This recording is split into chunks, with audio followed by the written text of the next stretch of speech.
I would say that I'm super honored and happy to introduce our keynote speaker, Dr. Rattan Lal. He's an internationally distinguished soil scientist whose work has really reshaped global agriculture and climate science.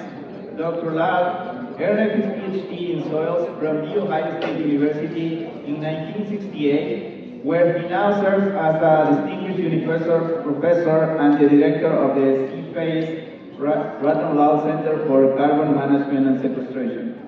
For more than 5 decades, his groundbreaking research on soil carbon sequestration has shown how restoring and protecting our soils can improve food security, strengthen our ecosystems, and combat climate change. In recognition of his global impact in science, policy, and humanity, Dr. Lal received the 2020 World Food Prize, and he also is a recipient of the India's Padma Shri Award and other numerous international honors. He had donated $1 million to establishment of the Rattan Lal Endowed Professorship and also another $400,000 million to establish a scholarship exchange program. Please join me in welcoming Dr. Rattan Lal, whose visionary work reminds us that the health of our planet begins with the health of our soils.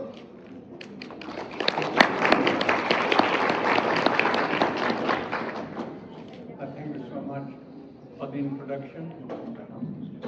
Okay. Thank you for the introduction. I'm pleased to be here, especially working with Dr. Laureate, whom I respect very much, the director of the international program. You may find me a little bit tired. I came last night from Des Moines, so a little bit fatigued, but I hope I'll be okay. Zamorano, a Pan-American agricultural school, it has played an important role in transforming agriculture in the Latin American region. In that respect, I congratulate Dr. Cañas and Mrs. Cañas and all of you, because he's graduated from there. And I had a pleasure to visit there at least once, maybe twice.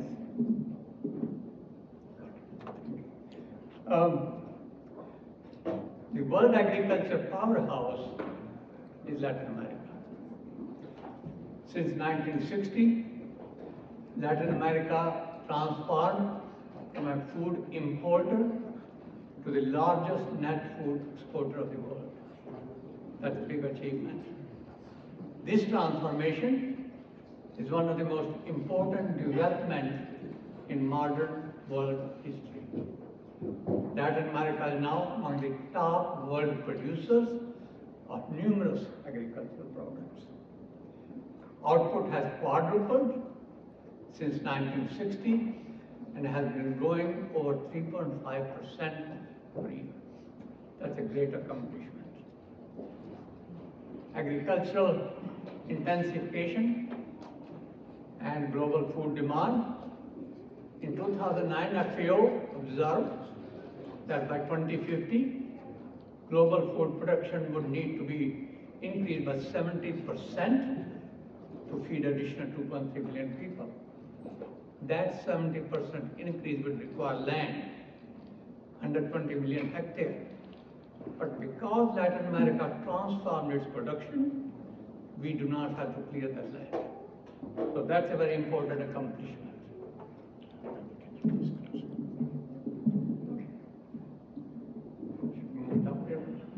Yes. Okay.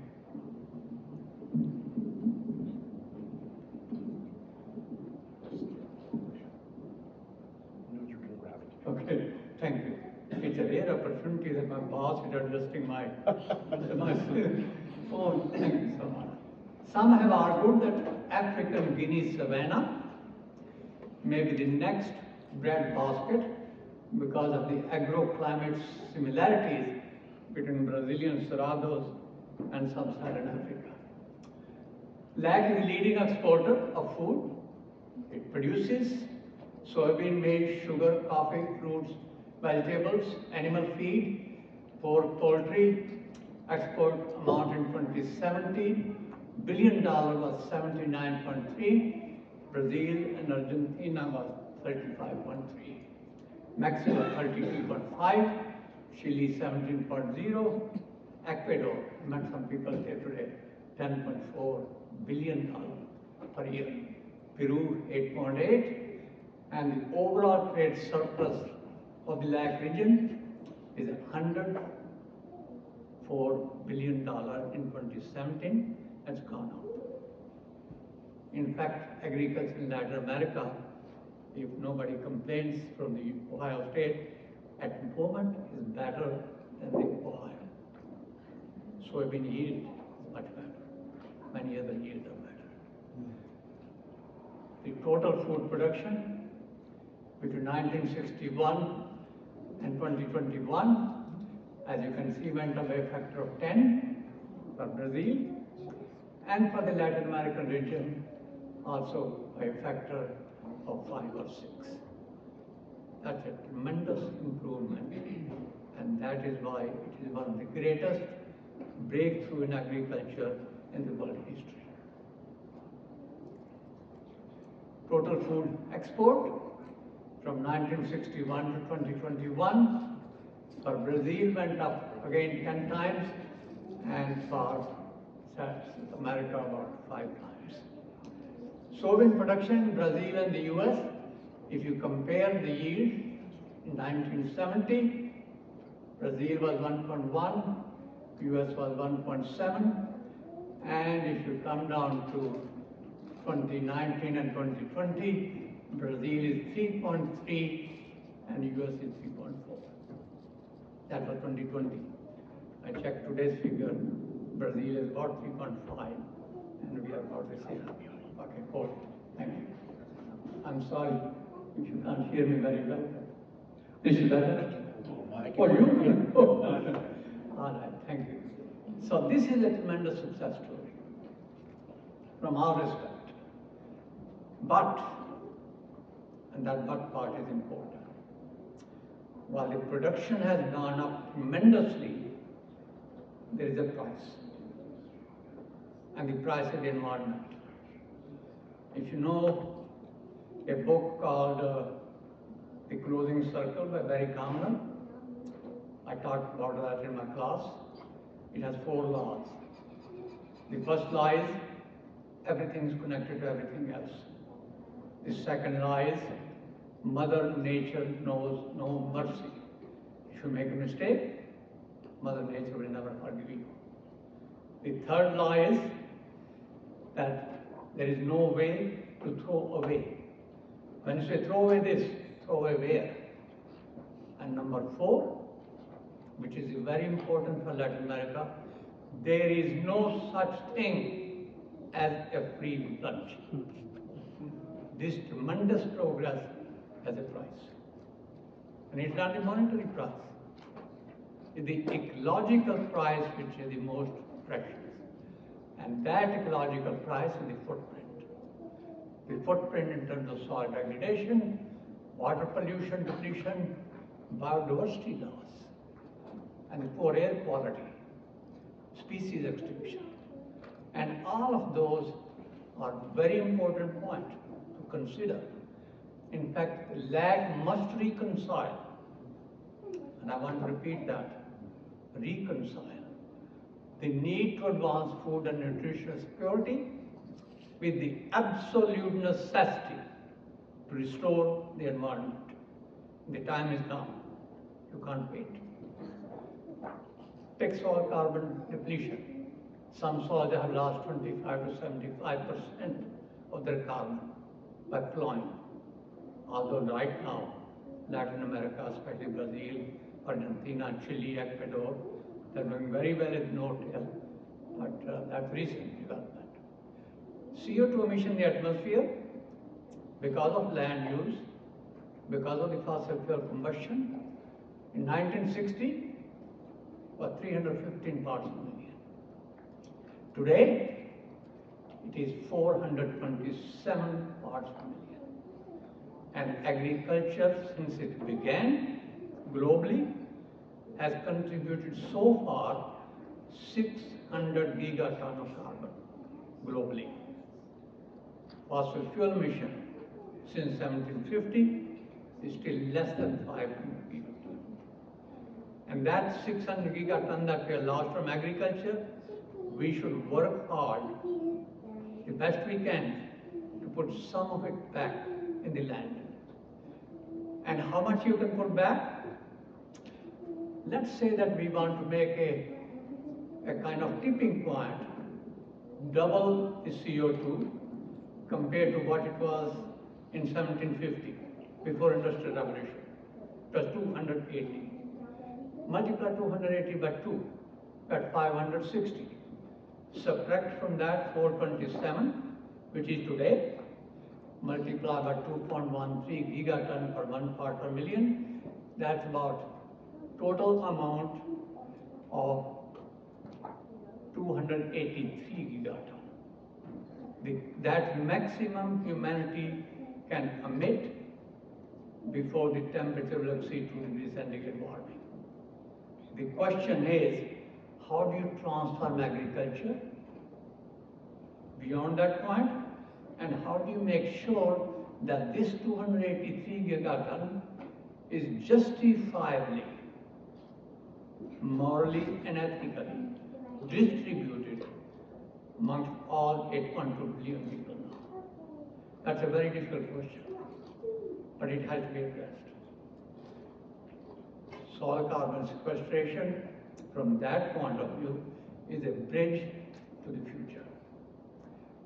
Another problem in Latin America, in our countries, soil erosion. Many parts of it. Very serious soil erosion problem. And therefore, there is a need for new thinking. So far, Latin America has done excellent, no question. But we must be thinking about producing more from less by Soil-Centric Revolution 4.0. There are 4 revolutions in agriculture. I won't go into that today. And by adopting regenerative agriculture. And what is Revolution 4.0? It involves the use of AI since circa 2010.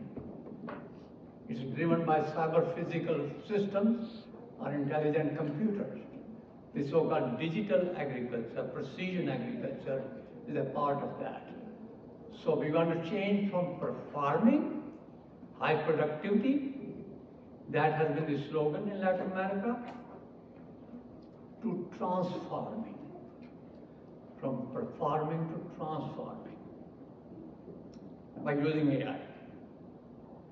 And this transformation should not focus on yield, should not focus on we produce more and more and more. As I said, there is a price on it, and that price is very expensive. So now we must think how to produce more from less. That's an important part, how to produce more from less. Less chemicals, less fertilizers, less fertility degradation, less emission of greenhouse gases, less land use. We cannot keep clearing more land. And the use of sensors and robotics to collect field data and transmit it to local or cloud servers by IoT for storage, processing, analysis, and undertaking appropriate decision are really some of the new things that we must adopt. Machine learning, which is a computer program that can help save the inputs. The fertilizer use efficiency, especially for nitrogen, is about 30%. 60–70% of it is wasted. Same thing with pesticides. They are very carbon intensive.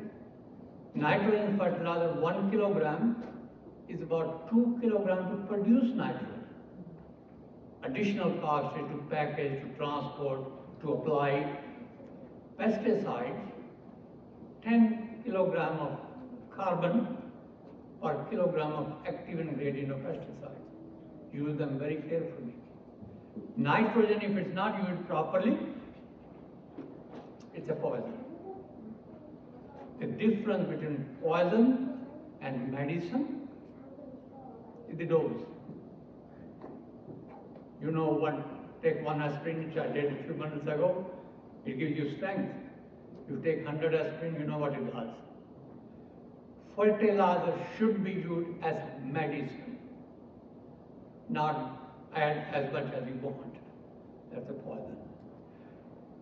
ML can help us, machine learning can help us in that decision making.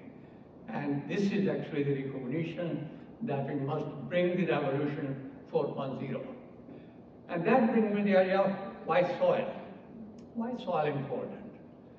Why can't we do the green revolution in a different way? The green revolution, I just came back from the so-called 2025 Borlaug dialogue. Dr. Borlaug was a great scientist. I had the honor to work with him. In fact, I have edited one book with him as the lead editor. But it was seed-centric. He evolved varieties which are dwarf, with small amount of biomass, top and below ground, so that more grains were produced. Harvest index was high. And as a result of that, he, through that green revolution, saved hundreds of millions of people from starvation. But, just like what happened in Latin America, the same thing happened in South Asia. Environmental degradation, pollution, degradation of water quality, loss of biodiversity, emission of greenhouse gases, global warming. That is not criticism of Dr. Borlaug. We are talking about 60 years after the revolution that he brought about. And now, we are producing enough food. In fact, 3.2 billion tons of grains are produced this year. Unfortunately, 1.2 billion tons out of 3.2 reach no stomach, human or animal. It's wasted. Why produce more and then waste more? We must use food judiciously, prudently, ethically, morally. And if we don't waste, we don't need to produce more. Can you imagine if we were to produce only 2 billion tons, how much fertilizer would be saved, how much land would be saved, how much pesticide would be saved, how much water would be saved. And that's the idea of producing more from less. So we need a soil-based revolution, which means soil resilience, eco-efficiency, eco-efficiency of like fertilizer mentioned, 30 to 40%, must be knowledge-based. And the eco-intensification. You hear sustainable intensification, I'm talking about eco-intensification, which means producing more from less. And the less is land, less water, less fertilizer and pesticides, less green, less energy, and less emission of greenhouse gases. That's the philosophy.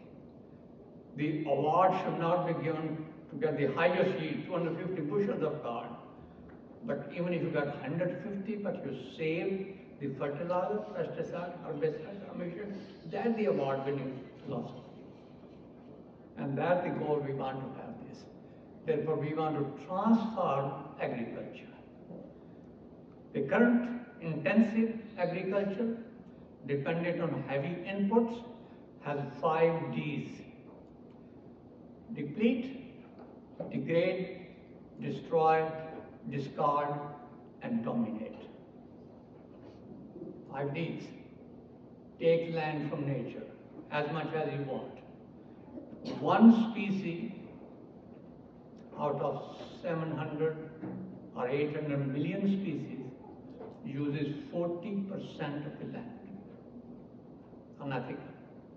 So these 5 Ds should be transformed through better thinking, through AI, machine learning, through understanding how agriculture works, by transforming science into action. And action will be reduce, reuse, recycle, regenerate, restore, and return land back to nature. Return land to nature. Some land, not obviously all land, some land back to nature. and the soil and ecosystem health are interconnected. There's a One Health concept. At the World Food Project, I tried to make a plea, request. Let us teach soil health impact on food quality and on human health in medical colleges, so that we are not all dependent on the pills. Why? The health of soil, plants, animal, human, ecosystem, and the planet is one and indivisible. They're interconnected. When the health of soil goes down, health of everything else goes down with it. This is not a recent idea. It really came out from Sir Albert Howard, who was head of the Science Academy of British India. His lecture as the president of the Science Academy had that title. And there was a lady at that time, a lady Eva Belfort. Her book, also published same time. Its title is Living Soil. Those of you who have not seen this book, it's a good idea to have a look at them. Food is medicine, therefore. When diet is wrong, medicine is of no use. When diet is correct, medicine is of no need. But the correct diet comes only from plants, animals grown on a healthy soil. So when a diet is wrong, medicine is no use. That's the philosophy that came out. That comes to the idea of regenerative agriculture. It's not really a new idea. It has been there but not paid much attention. And here the philosophy of it. It's a strategy, it's an approach, it's an idea, it's a concept. It's not one practice. The reason I'm repeating that it's not one practice, those involved in organic agriculture, they think this is the only regenerative agriculture. That's not correct. Because regenerative agriculture is anything inspired by eco-innovation. Even when you use chemicals, or make sure their efficiency is high. It's powered by non-carbon energy, driven by a circular economy and green infrastructure. And it's supported by the recarbonization of the terrestrial biosphere. Recarbonization. Remember that 600 gigaton of carbon came from land. How to put it back? At the bedrock of sustainable development. Soil organic matter, which is essential to soil health, in fact, is the heart of soil health, is the elixir of life. I should explain the word elixir. It's an Arabic word. It means el-exir, recipe, that's elixir, recipe. It's a recipe of life. And that's the concept of regenerative agriculture. It's much broader. It does not say do not use chemicals. It says use them like a medicine through scientific technology. There is another concept called agroecology. And I already explained you 4 principles from Barry Commoner, so I will not go into those again. So there's a basic law of ecology. And this basic law that FAO came up with the idea we need more land, that is not correct. We don't need more land. And because whatever we do otherwise, make sure the ecological cost is less. The focus is on nature-positive agriculture, which means protecting, managing, restoring soil, strengthening biodiversity, improving water quality and renewability, adopting negative emission farming. I hear many times zero emission. No. Agriculture is the only industry which has a capacity to be negative emission. And we should do that. Negative emission farming. Sometimes people call low carbon farming. Even low carbon farming not good enough. You have to really, if you put 1 ton of carbon with fertilizer, pesticide, plowing, whatever, you should produce 10 tons. And we can. Brazil and South America have shown that. Reducing input of chemical, reducing. I'm not saying no chemical, reducing. Why reduce? By improving the efficiency. Using biostimulants, promoting biocircular economy, supporting the One Health concept, which I just explained a moment ago, and using digital agriculture. This is the picture, the way the plot should look like. No-till, crop residue left on the ground, produce the crop through it. And if you want to look at a carbon-based fertilizer, we have no-till farming, we have cover crop, leguminous farm which fixes nitrogen, and we have a slogan of CNPK. C before NPK. If you have enough C, the need for NPK will be less and less. And that is what the philosophy is. What should a modern agriculture look like? We definitely want an improved plant. And if it's a biotechnology, so be it. If it's GMO, so be it.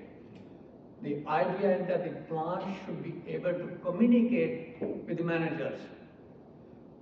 I have a beetle, I have a grasshopper here, I have a virus problem, I have a shortage of water, so it emits molecular-based signals.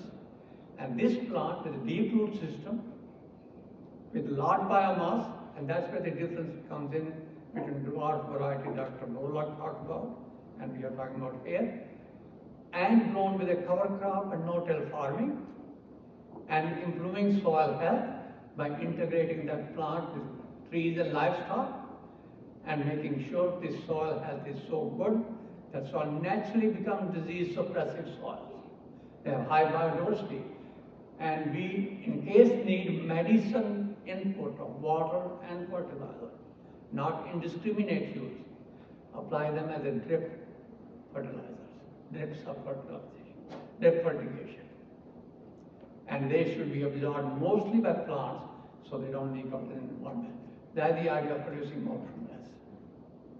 If soil health is improved, it has a high soil organic matter content, it is the driving force of improving water quality and renewability, of mitigation and adaptation of climate change, of food security and biodiversity above ground and both below ground.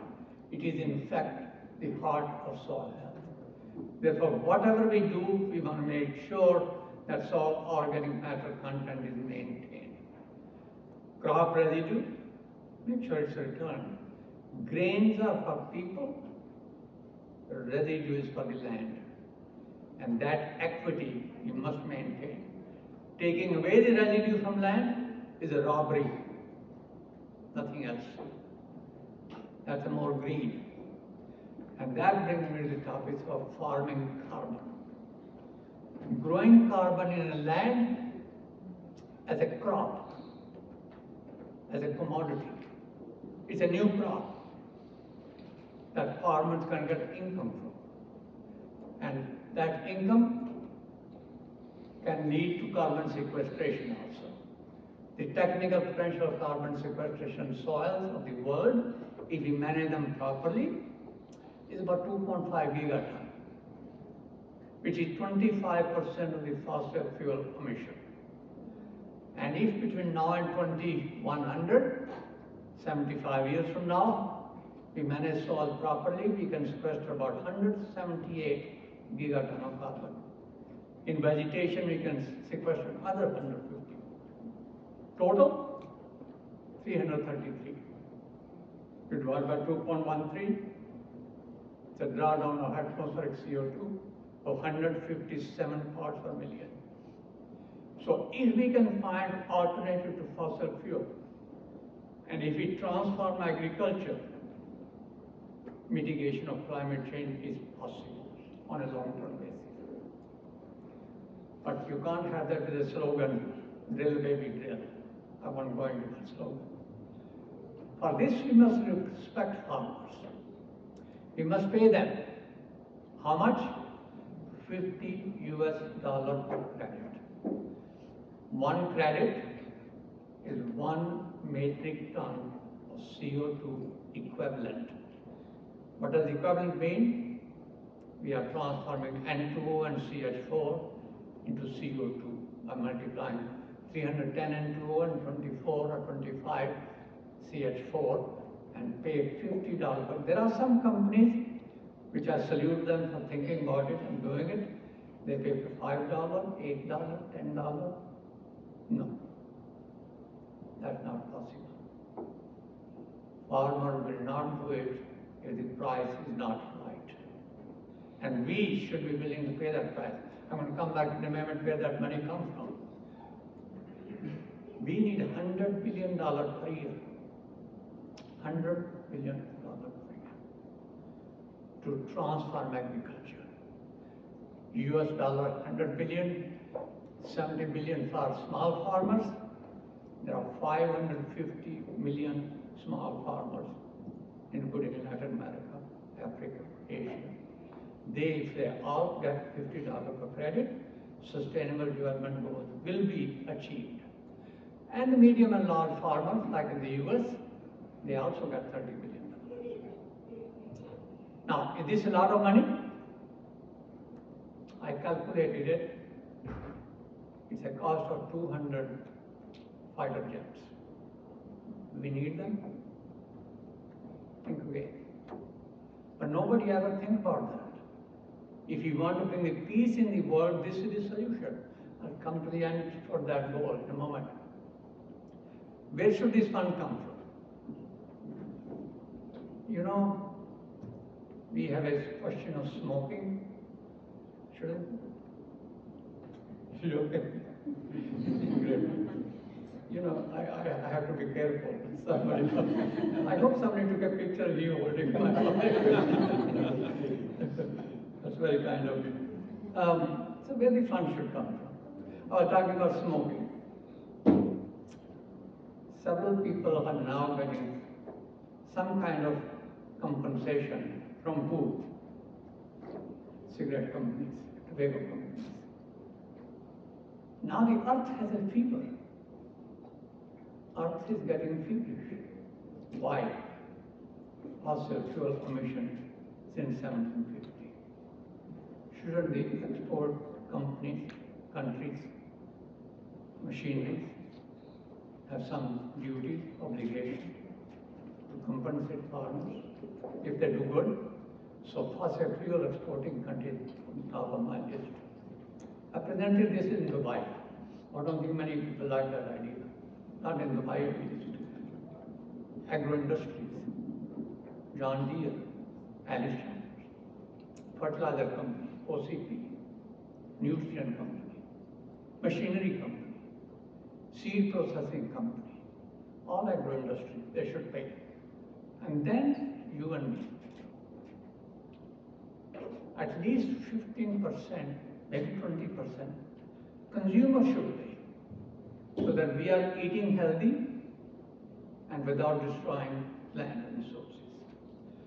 Now, if consumers do not pay, if we do not pay, you can absolutely believe the others will not pay. We have to lead the way. We have to show that we consumer, and remember I was talking about $100 billion, 8.2 billion people, $12 a year is nothing. It's a question of education. It's a question of understanding. It's a question of respecting agriculture. It's a question of giving dignity to farming profession. It's not second choice. Private sector can play very important role. They can translate science into action by promoting nature positive agriculture, by increasing oxide to inputs, by improving investment in agriculture, research and development, and all those companies that are listed, they really can play an important role. There is a program called Living Soils of America. This program is run by ICA, Inter-American Institute of Cooperation in Agriculture. I am very privileged and honored to be head of that program for soil, for all 34 countries. And they are essentially education and coordination, but it's a great idea. So soils are managed ecosystem, crop, pasture, farm, urban, have a large carbon sink capacity, and it must be replaced back. And these ecosystems can really sequester carbon that it has been lost.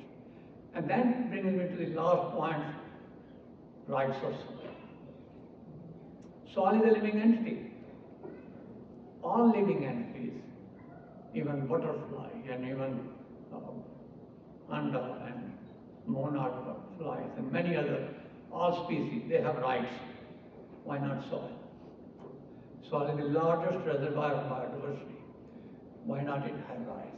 So just as universal rights of human, rights of animals, there must also be rights of soil and rights of nature. At the essence of all life, soil has rights to be protected, restored, thrive, and managed judiciously. Prime agricultural land and ecologically sensitive ecoregions must be protected. That's why soil has rights.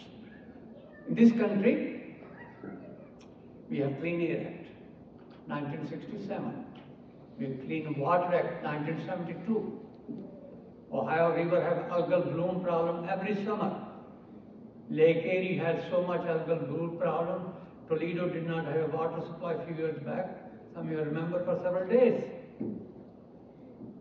You can never have clean air and clean water if soils are not healthy. The water has to pass through the soil, filter out fertilizer before it goes into the rivers and lakes. And therefore we need a Soil Health Act. And finally, we must save land for nature. Producing more from less, returning land to nature by carbon sequestration, improving biodiversity, conserving water, creating buffer between us and the wildlife. That goes back to COVID. A proposed timetable, from my point of view, fertilizer use right now, 200 million tons. If we improve the efficiency, it should be no more than 50. Cropland area, right now, 1.5 billion hectares. If we manage properly food, if we develop the production, triple, even quadruple in Africa and elsewhere, part of Caribbean, we can return half the land back to nature by 2100. Pasture and conservation agriculture, right now only about 200 million hectares, it should be about 750. Grazing land, 3.7 billion hectares. We don't need that much, only 1.5. And water use, 3,150 kilometer cube. If you use drip fertigation, maybe that amount can be reduced to half. And then crop yield, average right now is 4 tons, globally should be easily 8 tons. And this is, it is not saying organic, it's not saying do not use chemicals, it's just saying use them judiciously and prudently. So finally, I make a plea, and I did that 2 nights ago also in the Moines. Let's save critical ecosystem. And for Latin America, Sonora, part of it, Amazon, Pampas, Llanos, Pantanal, Cerrados, and many others. The reason? We need nature. Nature doesn't need us. A simple thing to remember is, many of you clearly know, that 95% of all antibiotics that humans take and animals take come from microbes in the soil. And those microbes are not available when you put fertilizer and pesticides. They are available only in those regions which are natural. Let's save nature for us. Thank you.